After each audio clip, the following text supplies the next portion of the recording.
जव प्रकृतीचे अधिष्ठान तव सांडी मांडी हे अज्ञान, जी चेष्टा गुणाधीन आपैसी असे.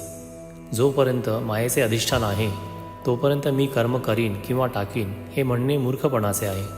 कारण जीवाकडून घडणारी सर्व कर्मे ही मायेच्या अधीन असतात. देखे विहित कर्म जेतुले, ते सळे जरी ओसंडिले, तरी स्वभाव काय निमाले इंद्रियांचे. जरी कोणी आपली विहित कर्मे हट्टाने सोडली तरी इंद्रियांचे स्वभावधर्म नाहीसे होतात का.